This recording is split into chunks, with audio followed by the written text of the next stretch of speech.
Continuamos en Ciudad Abierta, un espacio libre de censura.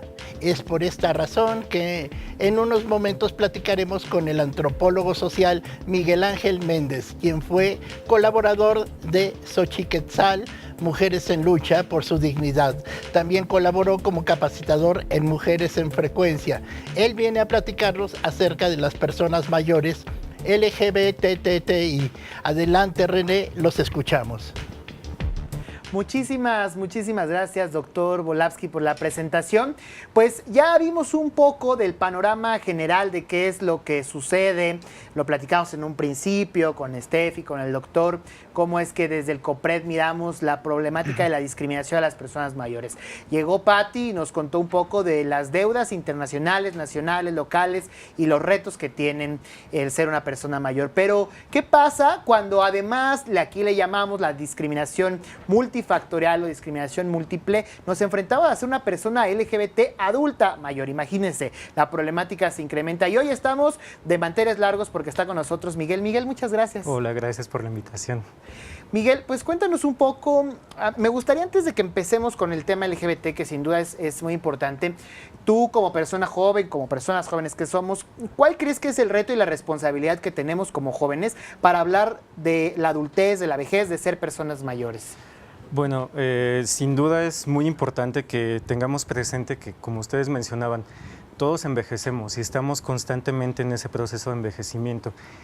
Y es un poco caer en cuenta de qué va a pasar cuando tú, cuando yo, cuando mis compañeros lleguen a ser adultos mayores, ¿no? ¿Qué es lo que estamos haciendo para tener una vejez digna?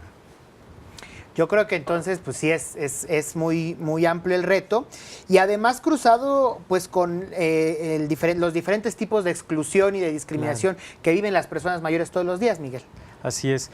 Bueno, por ejemplo, yo me especialicé y estuve mucho tiempo trabajando en Casa Xochiquetzal, que es un albergue único en el mundo para trabajadoras sexuales de la tercera edad. Wow. Entonces, desde ahí el panorama pues se vuelve un poco fuerte, porque digo, ya vimos las personas envejecientes en general, ¿no? Pero ¿qué pasa con la población que se dedicó a trabajo sexual o qué pasa con la población LGBT, ¿no? Son situaciones muy particulares que regularmente pasan al olvido. Claro.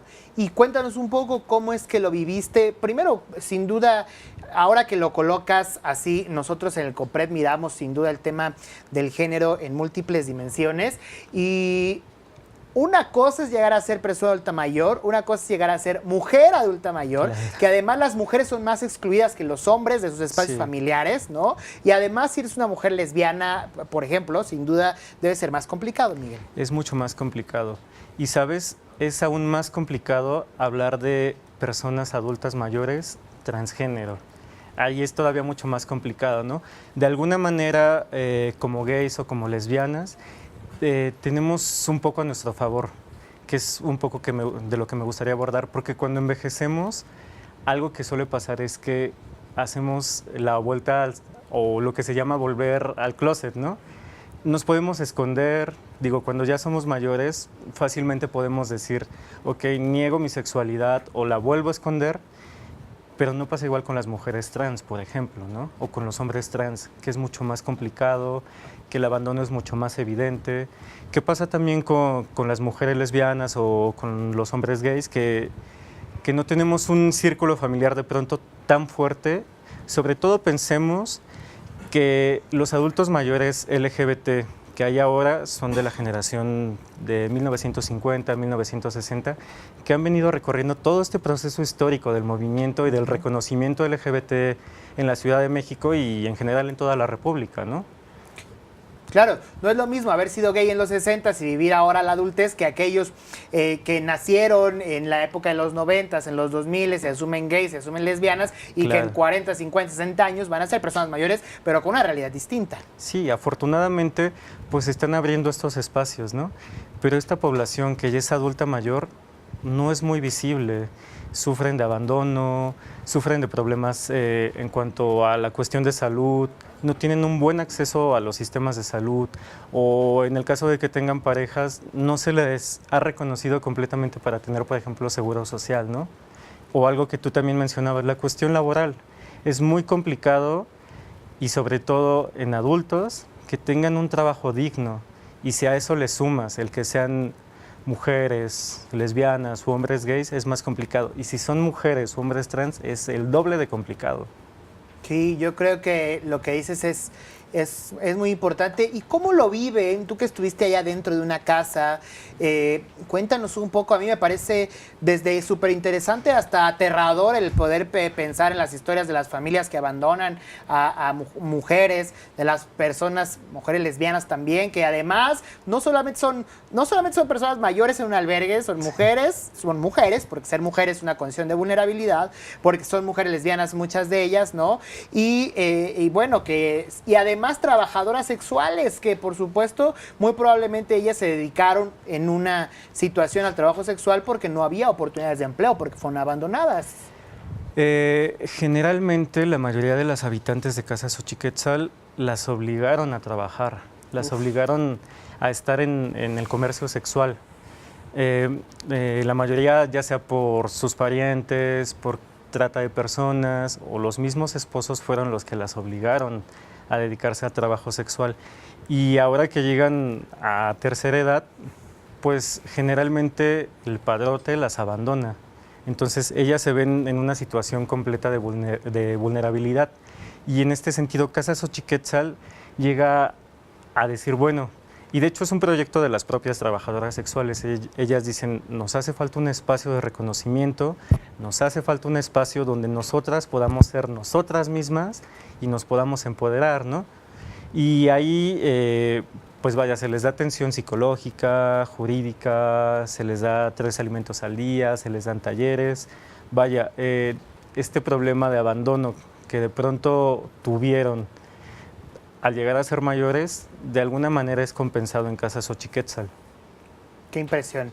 Yo creo que es un gran trabajo, pero que no perdamos de vista, sobre todo las personas que somos jóvenes, que muy probablemente lleguemos a ser adultos mayores y podemos enfrentar este tipo de problemáticas, y más cuando hablamos del crecimiento de esta curva generacional que se está inclinando hacia que hay más población de adulta mayor, y los y las jóvenes no estamos haciendo necesariamente mucho por ello, Miguel. No, en realidad, y ha sido como en términos muy generales, el trabajo con el adulto mayor sigue todavía en una cuestión de asistencia médica. Se ha abierto muy poco en cuanto a la cuestión social, el trabajar con adultos mayores, y sí ha ido avanzando, pero ha sido muy lento. Principalmente médicos se han dedicado al estudio de las personas mayores y el enfoque social de pronto ha quedado un poco aislado. Sí ha estado como surgiendo y afortunadamente sí hay más personas interesadas en trabajar con adultos mayores, pero todavía hay mucho por trabajar, todavía hay mucho por hablar desde una perspectiva social, desde una perspectiva psicológica y sobre todo desde quitar tabús y quitar miedos, ¿no? Desde quitarse el miedo a decir soy una persona vieja o es una persona vieja y seguir usando el diminutivo de son viejitos, son los abuelitos, ¿no? Error. Desde ahí empezar a cambiar como esa mentalidad. Sí, yo creo que tienes mucha razón.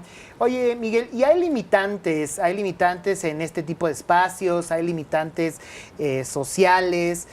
¿Dónde están? ¿Cómo los ves? ¿Dónde los ubicas, Miguel?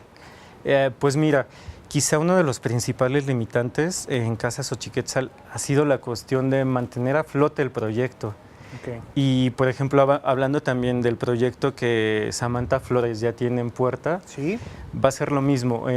Cómo mantener un espacio que finalmente es reconocido y de alguna manera, y quizás hasta de una manera morbosa por parte de muchas personas, se voltea a ver, pero en realidad no se voltea siempre a ver para ayudar, que es algo que suele pasar en Casa Xochiquetzal.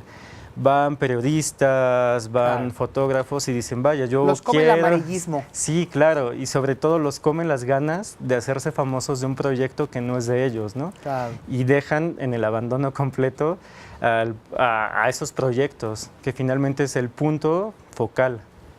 Claro, yo creo que eso es fundamental. Nos queda un minuto, Miguel. ¿Tú qué mensaje, qué llamado final le harías a las personas que ven el programa, a las y los jóvenes, al Estado mexicano? ¿Cuáles son los retos? ¿Qué hay que abatir todavía, Miguel? Yo creo que primero es quitar ese miedo Debemos dejar de tener miedo a envejecer porque no hay una sola manera de envejecer, no siempre se envejece con problemas de salud, se puede envejecer de una manera digna, de una manera alegre, y yo creo que es eso, darse la oportunidad de dialogar directamente con los adultos mayores y decir qué es lo que pasa, qué es lo que necesitas, cómo lo podemos hacer. Y sobre todo que haya una cohesión entre las diversas generaciones, ¿no? Entre jóvenes, entre niños y entre adultos. Un diálogo, yo diría, ¿no? Claro. El diálogo intergeneracional que me parece fundamental para que nosotros, las personas jóvenes, aprendamos de las personas adultas y cómo es que nosotros podemos contribuir a reducir esta brecha de desigualdad, Claro. ¿no? Y cuál es la responsabilidad de aprender de ellos y de escucharnos, porque siempre es rico hacer esto, ¿no? Sí, claro. Sin Bueno, duda. pues, Miguel, muchísimas gracias por haber Gracias. estado con nosotros. Ya han aparecido, creo que las redes sociales aquí para que te puedan contactar, que es muy importante, Gracias. ¿no? Y un comercial rapidísimo. Por supuesto. Pues revisen la página de Casa Xochiquetzal y el proyecto de Samantha Flores. En verdad necesitan muchos fondos y mucha atención y mucho trabajo directo con esa población. Yo creo que el que abramos este tipo de espacios y colocar en el debate, en la opinión pública, que hay un reto todavía, es fundamental para alcanzar ese tipo de objetivos, Miguel.